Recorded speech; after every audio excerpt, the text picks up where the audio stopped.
Alright guys, you guys are Mortal Kombat fans, so you know a lot about the fandom, and you guys know that Mortal Kombat fans love to hate certain characters. Sometimes it's deserved, like nobody's sitting around wondering why people dislike Kronika. We get it in that case. But other times, a character may be labeled as bad, boring, or as a joke, and that reputation follows them for years, and perhaps that's the whole reason why we haven't seen them in modern Mortal Kombat games, even when the criticism doesn't really make sense. And the funny thing is that a lot of these characters aren't just hated because they're just bad or terrible. They're hated because of first impressions or bad timing, or just because the internet repeated the same opinion for 20 years straight until everyone accepted it as fact. So today I want to talk about Mortal Kombat's most overhated characters. Not underrated, not forgotten, most overhated characters. Characters whose flaws have been blown way out of proportion. But before we get into that video, guys, if you guys don't know me by now, I'm Mr. Frosty Flames, but you can call me Mike. We do anything gaming news, reviews, playthroughs, etc. and we do it in a chill way with no over editing BS. And I'm just so thankful because we hit 2,200 subs and I'm aiming for 2,500 as my next goal. So do me a big one, guys, and hit that subscribe button to join the Mr. Frosty Flames Legion. Anyways, let's get back to the video. So the first character I started with is probably the biggest victim of this phenomenon, and that's Shujinko.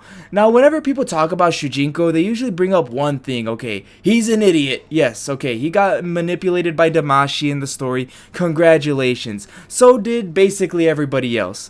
The difference is that we spent an entire game watching Shujinko get manipulated because unlike most Mortal Kombat protagonists, we actually got to see his journey. We watched him grow from a young man who didn't know how to fight into an old warrior. We watched him make some mistakes. We watched him fail. And honestly, that's what makes him interesting, at least in my opinion. People criticize Shujinko because he isn't perfect, but that's exactly why he's different from a lot of Mortal Kombat protagonists. Say Liu Kang, he's a hero. Taven, he's a hero. Kung Lao, he even is a hero too. Shujinko is just a guy trying to become a hero and completely screwing it up along the way. That's way more human than the other ones. And when you really think about it, Shujinko was carrying one of the most ambitious Mortal Kombat stories ever attempted. The entire conquest mode revolves around him. Without Shujinko, deception wouldn't even work. It doesn't work, I'm gonna tell you that. People act like he's one of the worst protagonists in the franchise, and honestly, I think he's one of the more unique ones.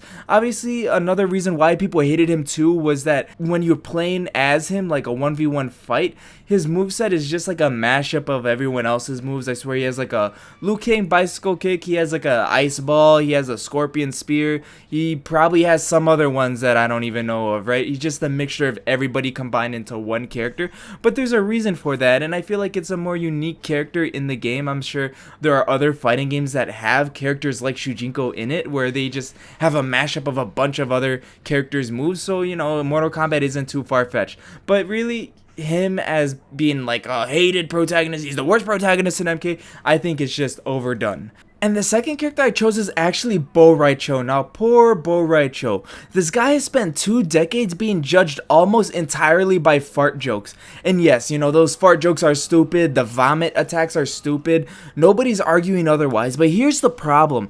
People focus so much on the comedy of the character that they completely ignore the character themselves. This is literally the master of Liu Kang, Kung Lao, Shujinko, Li Mei, Kai. These are phenomenal characters, and one of the most important teachers in the Mortal Kombat lore, period. He's a veteran from Outworld, a character with actual history and relevance, and yet people act like he's just comic relief. He is comic relief, but imagine if people reduced Raiden to just electricity or Kenshi to just a sword. That's basically what happened to Rai Cho. Underneath all the goofy humor is actually a really solid character. The problem is that the jokes become the entire conversation, and once that's happened, nobody wants to look deeper and people just start hating him for no reason. I remember when he was announced for Combat Pack 2 in Mortal Kombat X, people were like, what the hell, he's a waste of a slot. For me, I was like, hell yeah, Rai Cho's coming back, man, I love him. And yeah, that's just all I have to say about him because he's really just hated for no reason just because he's comic relief. And the next character I chose, the third character, is Stryker. Stryker might be one of the most unfairly judged characters in the entire franchise because every criticism starts and ends with, okay, he's just a cop, and okay, Johnny Cage is just an actor, Sonya is just a soldier, Jax is just a soldier, Kano is just a criminal. A character's profession isn't what makes them interesting.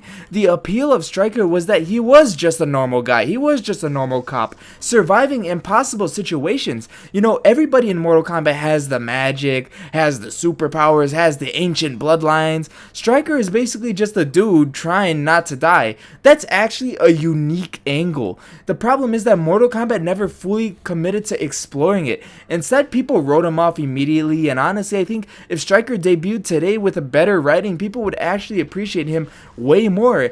I love the concept of him just being a police officer. Hell, even in the MK9 story, who did he beat? He beat Reptile, Ermac, and even a Shokan, man. That's crazy for Stryker. This guy is goated for being a cop. I just didn't like that Mortal Kombat Armageddon look where he kind of looked like a SWAT team officer or something.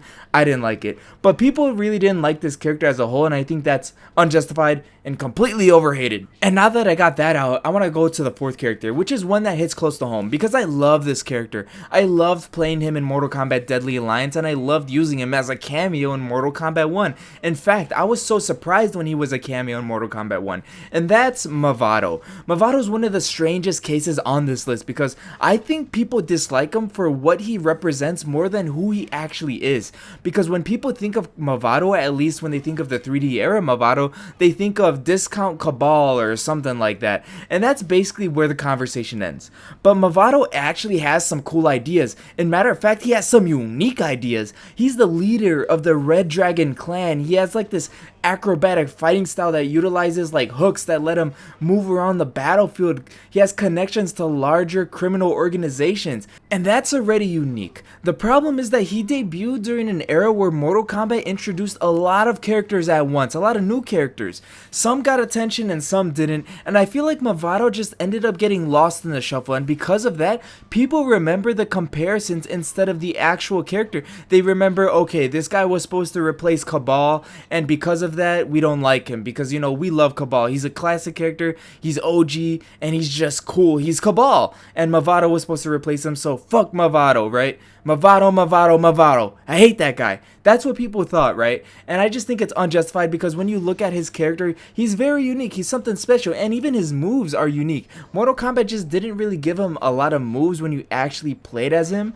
So it's really like when you played as him, he was forgettable too. But imagine if you actually put a lot of time and effort into Mavado, you could make him have one of the coolest, most acrobatic movesets in the entire franchise because he's like ziplining or roping around the battlefield. It would be crazy cool.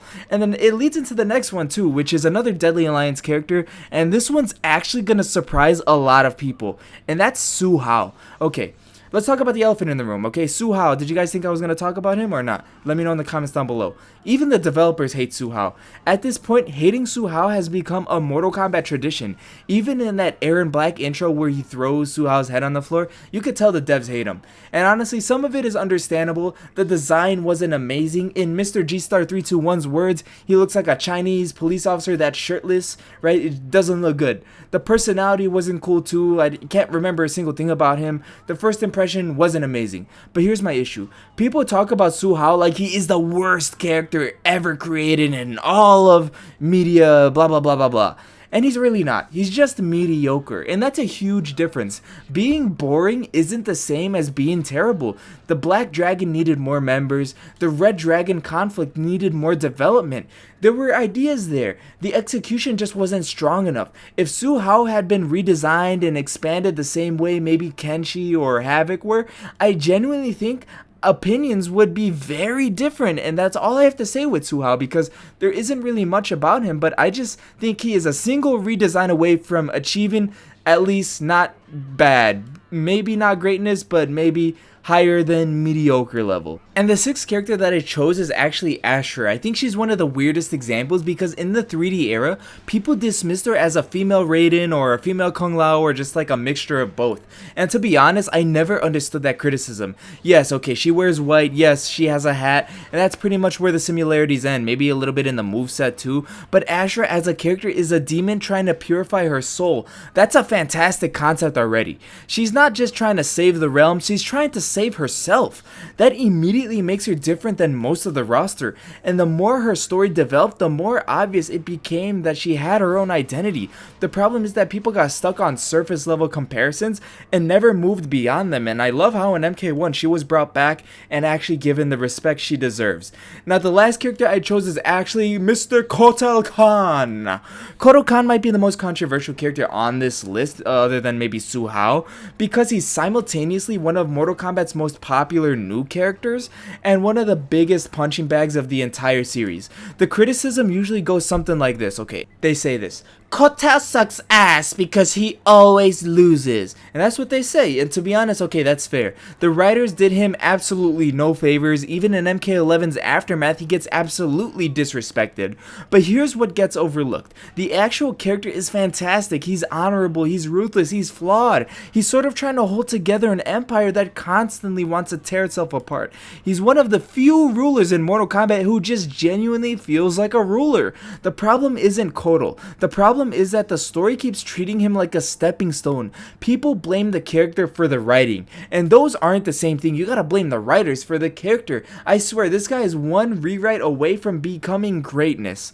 And the funny thing about every character on this list is that none of them are perfect. They all have flaws, they all have problems, but that's not the point. The point is that the hate they receive is often much bigger than the actual issues. Shujinko isn't just an idiot, Rai Cho isn't just comic relief, Stryker isn't just a cop, Mavado isn't just a discount cabal, and you name it, on and on and on. Sometimes a character gets a bad reputation and just never escapes it, and to be honest, I think these characters deserve a second look, because while they may not be everyone's favorites, they're definitely not as bad as Mortal Kombat fans make them out to be. But that's just my take on it. Let me know what you guys think down below. Who, in your opinion, is the most overhated Mortal Kombat character to date? Let me know in the comments down below and let me know why. But that's going to be it for today's video, guys. If you like this video, make sure you like, share, comment, and subscribe to join the Mr. Frosty Flames Legion. Thank you guys for watching. Mr. Frosty Flames out. Ciao.